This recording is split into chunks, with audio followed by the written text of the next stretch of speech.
Hi అండి. ఇప్పుడు Telugu academy DSC Telugu academy బుక్లోని హిస్టరీ లెసన్ అయిన 17-18వ శతాబ్దాలలో ప్రజాస్వామిక జాతీయవాద విప్లవాలు లెసన్లోని బిట్స్ ఎక్స్ప్లెయిన్ చేసుకుందాం. ఫస్ట్ బిట్ వచ్చేసి 17వ శతాబ్దం నాటి ఇంగ్లాండ్కు సంబంధించి అసత్య వాక్యాన్ని గుర్తించండి. ఫస్ట్ ఆప్షన్, బ్రిటన్లోని అన్ని ప్రాంతాలను టూడర్ వంశరాజులు ఏకీకృతం చేశారు. సెకండ్ ఆప్షన్, ఇంగ్లాండ్ రాజు ఏ రకమైన పన్ను విధించాలన్నా పార్లమెంట్ ఆమోదం కావాలి. థర్డ్ ఆప్షన్, టూడర్ వంశానికి చెందిన చార్లెస్ I పార్లమెంటును రద్దు చేసి అది లేకుండా 11 సంవత్సరాలు పాలించాడు. ఫోర్త్ ఆప్షన్, చార్లెస్ Iకు వ్యతిరేకంగా అంతర్యుద్ధం జరిగి అంతిమంగా 1649లో ఉరితీయబడ్డాడు. అంటే ఈ 4 ఆప్షన్లోని మనకు అసత్యమైన వాక్యం గుర్తించమంటే థర్డ్ ఆప్షన్ రాంగ్ అన్నమాట. అంటే ట్యూడర్ వంశానికి చెందిన చార్లెస్ I కాదు, స్టువర్ట్ వంశానికి చెందిన చార్లెస్ Iను పార్లమెంట్ రద్దు చేసి అది లేకుండా 11 సంవత్సరాలు పాలిస్తాడనమాట. నెక్స్ట్ సెకండ్ బిట్, ఒక్క తుపాకీ గుండు పేలకుండా, ఒక్క రక్తం బొట్టు చిందించకుండా ప్రజాస్వామ్యానికి దారితీసిన రక్తరహిత విప్లవం ఏ దేశంలో సంభవించింది? First option America, second option England, third option France, fourth option Russia. ఏ దేశంలో జరిగింది? తుపాకీ గుండు పేలకుండా, రక్తం బొట్టు చిందించకుండా ప్రజాస్వామ్యానికి దారితీసిన రక్తరహిత విప్లవం ఏ దేశం అంటే ఆప్షన్ సెకండ్ ఇంగ్లాండ్లో. ఇంగ్లాండ్లో థర్డ్ బిట్, ఇంగ్లాండ్లో వయోజనులందరికీ ఓటు హక్కు ఏ సంవత్సరంలో కల్పించారు? First option 1628, second option 1728, third option 1828, fourth option 1928. మరి ఏ సంవత్సరంలో కల్పించారు ఇంగ్లాండ్లో వయోజనులకు ఓటు హక్కు అంటే option 4 1928. Next fourth bit, England వలస దేశమైన అమెరికా గురించి సరైన వాక్యాలు గుర్తించండి. ఫస్ట్ ఆప్షన్, ఉత్తర అమెరికా తూర్పు తీరంలో 13 వలస రాష్ట్రాలను ఇంగ్లాండ్ ఏర్పరిచింది. సెకండ్ ఆప్షన్, 13 వలస రాష్ట్రాల ప్రజలకు ఇంగ్లాండ్ పార్లమెంట్ ఎన్నికల్లో ఓటు వేసే అవకాశం లేదు. థర్డ్ ఆప్షన్, ప్రాతినిధ్యం లేకుండా పన్ను చెల్లింపు లేదు అన్న నినాదాన్ని లేవదీశారు. ఫోర్త్ ఆప్షన్, పైవన్నీ సరైన వాక్యాలే. ఇక్కడ మనకి సరైన వాక్యాలు గుర్తించమన్నారు. అంటే మనకి ఇచ్చిన ఆప్షన్స్ అన్నీ కరెక్టే. ఉత్తర అమెరికా తూర్పు తీరంలో 13 వలస రాష్ట్రాలను ఇంగ్లాండ్ ఏర్పరుస్తుంది. ఈ 13 వలస రాష్ట్రాలకి ఇంగ్లాండ్ పార్లమెంటు ఎన్నికల్లో ఓటు వేసే అవకాశం ఉండదు. అలాగే ప్రాతినిధ్యం లేకుండా పన్ను చెల్లింపులేదు అనే నినాదాన్ని అమెరికాలోని తూర్పు తీరంలోన 13 వలస రాష్ట్రాలు లేవదీస్తారనమాట. అంటే అన్నీ కరెక్టే. అంటే ఫోర్త్ ఆప్షన్ వస్తుంది. ఫిఫ్త్ బిట్, అమెరికాకు ఇంగ్లాండ్తో జరిగిన స్వాతంత్ర పోరాటంలో ఏ దేశం సైనిక సహాయం చేసింది? అంటే ఏ దేశం అమెరికాకి సహాయం చేసింది? First option France, second option Germany, third option Japan, fourth option Russia. ఏ దేశం హెల్ప్ చేసింది? ఆన్సర్ వచ్చేసి ఫస్ట్ ఆప్షన్ ఫ్రాన్స్. ఫ్రాన్స్ అమెరికాకి సహాయం చేసింది అనమాట. నెక్స్ట్ సిక్స్త్ బిట్, అమెరికా స్వాతంత్ర ప్రకటనను ఎవరు రూపొందించారు? First option Washington, second option Thomas Jefferson, third option Abraham Lincoln, fourth option Roosevelt. America స్వాతంత్ర ప్రకటన రూపొందించింది ఎవరు అంటే option 2 Thomas Jefferson. Next seventh bit, 18వ శతాబ్దంలో ఫ్రెంచ్ సమాజం 3 ఎస్టేట్లుగా విభజించబడింది. మధ్యయుగం నుంచి కొనసాగుతూ వస్తున్న ఏ వ్యవస్థలో భాగంగా ఈ ఎస్టేట్ల సమాజం ఏర్పడింది? అంటే ఈ ఎస్టేట్ల సమాజం అన్నది ఏ వ్యవస్థలో భాగంగా ఏర్పడిందని అడుగుతున్నాడు. ఆప్షన్స్, ఫస్ట్ ఆప్షన్ ఫ్యూడల్ వ్యవస్థ, సెకండ్ ఆప్షన్ రాచరిక వ్యవస్థ, థర్డ్ ఆప్షన్ సైనిక వ్యవస్థ, ఫోర్త్ ఆప్షన్ పార్లమెంటరీ వ్యవస్థ. అంటే ఇప్పుడు మనకి ఏ వ్యవస్థలో భాగంగా ఎస్టేట్ల సమాజం ఏర్పడింది అంటే ఆన్సర్ వచ్చి ఫస్ట్ ఆప్షన్ ఫ్యూడల్ వ్యవస్థ. నెక్స్ట్ ఎయిత్ బిట్, మ్యాచింగ్ ఇచ్చారు. కింది వాటిలో సరైన జాతులు గుర్తించండి. చర్చి రైతుల నుంచి వసూలు చేసే పన్ను లివర్, టైద్, ఫ్యూడల్ పన్నులు, టెయిలే. చర్చి రైతుల నుంచి వసూలు చేసే పన్నుని మనం టైద్ అంటాం. నెక్స్ట్ కులీన వర్గం రైతుల నుంచి వసూలు చేసే పన్ను కులీన వర్గం అంటే 2వ ఎస్టేట్లో ఉంటారు వీళ్ళు వసూలు చేసే పన్నుని ఫ్యూడల్ పన్నులు అంటారు. 3వ ఎస్టేట్ ప్రజలందరూ ప్రభుత్వానికి చెల్లించే పన్ను 3వ ఎస్టేట్ ప్రజలందరూ ప్రభుత్వానికి చెల్లించే పన్ను టెయిలే. Next fourth option, fourth one, 1794 సంవత్సరానికి ముందు ఫ్రాన్స్ కరెన్సీ పేరు ఏంటి? ఫ్రాన్స్ కరెన్సీ పేరు లివర్. నెక్స్ట్ నైన్త్ బిట్, కింది ఇచ్చిన వాటిలో సరికాని జతను గుర్తించండి. First one, Rousseau the social contract. సరికానిది అడిగాడు. రూసో ద సోషల్ కాంట్రాక్ట్ కరెక్టే. John Locke two treatises of government కరెక్టే. Third one, Montesquieu the spirit of the laws, అది కూడా కరెక్టే. Fourth one, Karl Marx utopia, ఇది కాదండి. Karl marks Das capital రచిస్తాడు, యూథోపియాని Thomas మూర్ రచిస్తాడు. Next 10th one, ఫ్రాన్స్లో ఎస్టేట్ జనరల్స్ గురించి సరైన వాక్యాలను గుర్తించండి. ఫ్రాన్స్ సరి అయిన వాక్యాలు అంటే ఫస్ట్ ఆప్షన్, ఫ్రాన్స్లో 3 ఎస్టేట్లు కలవు, కరెక్టే. సెకండ్ వన్, రాజు కొత్త పన్నులు విధించాలంటే ఎస్టేట్స్ అనుమతి అవసరం, ఇది కూడా కరెక్టే.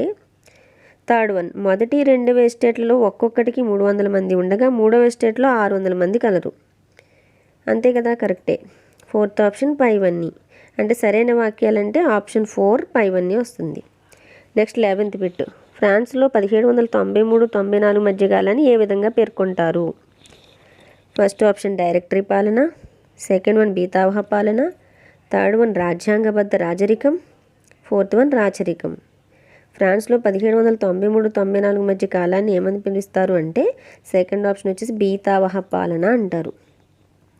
12th బిట్, ఫ్రాన్స్ రాజకీయ సంకేతాలలో విచ్ఛిన్న గొలుసు దేనికి సంకేతం?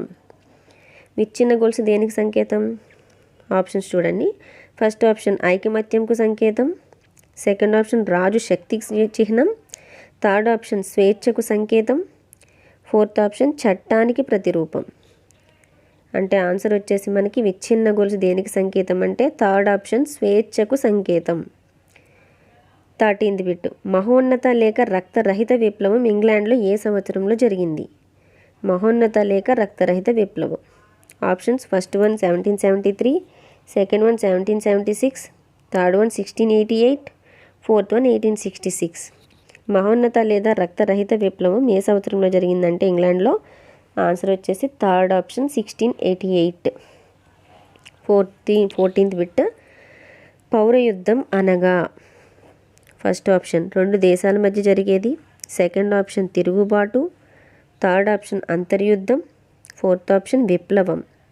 పౌరయుద్ధం అంటే third option, answer third option అంతర్యుద్ధం. 15th బిట్, సుదీర్ఘ పార్లమెంట్ ఎవరి పాలనా కాలంలో సంభవించింది? సుదీర్ఘ పార్లమెంట్ ఎవరి పాలనా కాలంలో సంభవించింది అంటే options, first one James 1, second one Charles 1, third one William 1, fourth one Charles 2. సుదీర్ఘ పార్లమెంట్ ఎవరి పాలనా కాలంలో ఉంచిందంటే సెకండ్ ఆప్షన్ చార్లెస్ 1 కాలంలో. 16th బిట్, ప్రాతినిధ్యం లేకుండా పన్ను చెల్లింపు లేదు అన్న నినాదం ఏ దేశ స్వాతంత్రం పోరాటంలోనిది? ప్రాతినిధ్యం లేకుండా పన్ను చెల్లింపు లేదు. Options, first one Britain, second option France, third option Spain, fourth option America. ప్రాతినిధ్యం లేకుండా పన్ను చెల్లింపు లేదు అన్న నినాదం ఏ దేశ స్వాతంత్ర పోరాటంలోనిది అంటే ఆన్సర్ వచ్చి ఫోర్త్ వన్ అమెరికా. అమెరికా స్వాతంత్ర పోరాటంలో ఉంది. నెక్స్ట్ 17th బిట్, చర్చి విధించే టైత్ పన్నులో భాగంగా రైతులు తమ వ్యవసాయ ఉత్పత్తిలో ఎన్నో వంతు పన్నుగా చెల్లించాలి? ఎన్నో వంతు చెల్లించాలి? ఆప్షన్స్, ఫస్ట్ ఆప్షన్ 10వ వంతు, సెకండ్ ఆప్షన్ 4వ వంతు, థర్డ్ ఆప్షన్ 2వ వంతు, ఫోర్త్ ఆప్షన్ 8వ వంతు. టైత్ పన్నులో భాగంగా రైతులు ఎన్నో వంతు చెల్లించాలంటే ఆన్సర్ ఫస్ట్ ఆప్షన్ 10వ వంతు చెల్లించాలి. 18th బిట్, ఫ్రాన్స్ దేశంలో 3వ ఎస్టేట్ సభ్యులు కట్టే ప్రత్యక్ష పన్ను ఏది? ప్రత్యక్ష పన్ను, first option livre, second option tithe, third option ఉప్పుపై పన్ను, ఫోర్త్ ఆప్షన్ టెయిలే. ఫ్రాన్స్ దేశంలో 3వ ఎస్టేట్ సభ్యులు కట్టే ప్రత్యక్ష పన్ను పేరు ఫోర్త్ ఆప్షన్, ఆన్సర్ టెయిలే. నెక్స్ట్ 19th బిట్, ఈ క్రింది ఏ పుస్తకంలో ప్రభుత్వంలో అధికారం శాసన కార్యనిర్వాహక న్యాయశాఖల మధ్య వివరించబడి ఉండాలి అని పేర్కొంది? Options, first option social contract, second option the spirit of laws, third option 2 treaties of government, fourth option పైవన్నీ. ఏ బుక్లో ఉంటుంది మనకి ప్రభుత్వంలో అధికారం శాసన కార్యనిర్వాహక న్యాయశాఖల మధ్య వివరించబడి ఉంటుంది అంటే the spirit of laws, second option. తను రచించింది మాంటెస్క్యూ.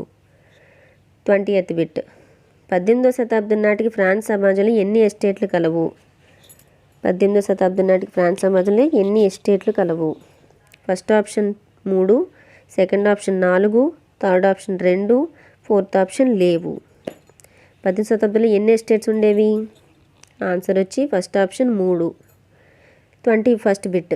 ఫ్రాన్స్లో ఎస్టేట్ జనరల్ సమావేశం చివరిగా ఎప్పుడు జరిగింది?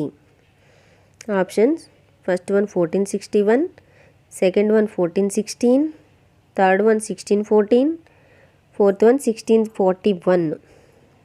ఫ్రాన్స్లో ఎస్టేట్ జనరల్ సమావేశం చివరిగా ఎప్పుడు జరిగింది అంటే ఆన్సర్ వచ్చి third option 1614. 22nd bit. Estates జనరల్కు సంబంధించి క్రింది వానిలో సరికాని వాక్యం. ఫస్ట్ ఆప్షన్ మొదటి ఎస్టేట్ సభ్యులు 300, సెకండ్ ఆప్షన్ రెండవ ఎస్టేట్ సభ్యులు 300, థర్డ్ ఆప్షన్ మూడవ ఎస్టేట్ సభ్యులు 600, ఫోర్త్ ఆప్షన్ ఏది కాదు. అంటే సరికాని వాక్యం అడిగాడు. ఇవన్నీ సరైనవే కాబట్టి ఫోర్త్ ఆప్షన్ ఏది కాదు వస్తుంది. Next 23rd bit. బాస్టిల్ కర్మాగారం ధ్వంసం ఎప్పుడు జరిగింది? బాస్టిల్ కారాగారం ధ్వంసం ఎప్పుడు జరిగింది? Options: first one 1789 June 14, second option 1789 May 5th, third option 1789 July 14th, fourth option 1789 July 4th. ఎప్పుడు జరిగింది బాస్టిల్ కారాగారం ధ్వంసం? ఆన్సర్ వచ్చి third option 1789 July 14th. 24th bit. France చరిత్రలో 1789 ఆగస్టు 4కు ఉన్న ప్రత్యేకత ఏమిటి? ఫస్ట్ ఆప్షన్ పన్నులు రద్దు కాబడింది, సెకండ్ వన్ వెట్టి చాకరీ రద్దయింది, థర్డ్ ఆప్షన్ మతాధికారులు ప్రత్యేక హోదాను కోల్పోయారు, ఫోర్త్ ఆప్షన్ పైవన్నీ. ఫ్రాన్స్ చరిత్రలో 1789 ఆగస్టు 4న ఈ మూడు జరిగాయి కాబట్టి ఆ ఫోర్త్ ఆప్షన్ పైవన్నీ వస్తాయి. అంటే పన్నులు రద్దు కాబడ్డాయి, వెట్టి చాకరీ రద్దు చేయబడింది, మతాధికారులు ప్రత్యేక హోదాను కోల్పోయారు. Next 25th bit. మార్సెయిల్స్ అనే గీతం ఏ దేశ జాతీయ గీతం? Marseillaise. Options: first one France, second option America, third option England, fourth option Germany. Marseillaise అనే గీతం ఏ దేశ జాతీయ గీతం? ఆన్సర్ వచ్చి ఫస్ట్ ఆప్షన్ ఫ్రాన్స్. ఇంకా 26th బిట్. సంపదతో సంబంధం లేకుండా 21 సంవత్సరాలు దాటిన పురుషులందరికీ ఏ సంవత్సరం నుంచి ఫ్రాన్స్లో ఓటు హక్కు కల్పించబడింది? First option 1992, second option 1892, third option 1792, fourth option 1789. సంపదతో సంబంధం లేకుండా 21 సంవత్సరాలు దాటిన పురుషులందరికీ ఏ సంవత్సరం నుంచి ఫ్రాన్స్లో ఓటు హక్కు కల్పించారు అంటే ఆన్సర్ వచ్చి థర్డ్ ఆప్షన్ 1792లో. Next 27th bit. ఫ్రాన్స్లో మహిళలకు ఏ సంవత్సరంలో ఓటు హక్కు కల్పించారు? ఫ్రాన్స్లో మహిళలకు ఏ సంవత్సరంలో ఓటు హక్కు కల్పించారు? First option 1946, second option 1947, third option 1950, fourth option 1971. ఫ్రాన్స్లో మహిళలకు ఏ సంవత్సరంలో కల్పించారంటే ఆన్సర్ వచ్చి first option 1946. 28th bit. Directory పాలనా విధానంలోని రాజకీయ అస్థిరత్వం అనేది సైనిక నియంతగా ఎదగడానికి ఎవరికి తోడ్పడింది? అంటే డైరెక్టరీ పాలనలో రాజకీయ అస్థిరత్వం వల్ల సైనిక నియంతగా ఎవరు ఎదిగారు అని అడుగుతున్నారు. ఫస్ట్ ఆప్షన్ 16వ లూయి, సెకండ్ ఆప్షన్ 17వ లూయి, థర్డ్ ఆప్షన్ 18వ లూయి, ఫోర్త్ ఆప్షన్ నెపోలియన్. ఎవరు ఎదగడానికి తోడ్పడింది అంటే ఆన్సర్ వచ్చి ఫోర్త్ వన్ నెపోలియన్. ఓకే అండి, ఈ చాప్టర్లో ప్రాక్టీస్ బిట్స్ అయిపోయాయి. నెక్స్ట్ వేరే వీడియోలో వేరే లెసన్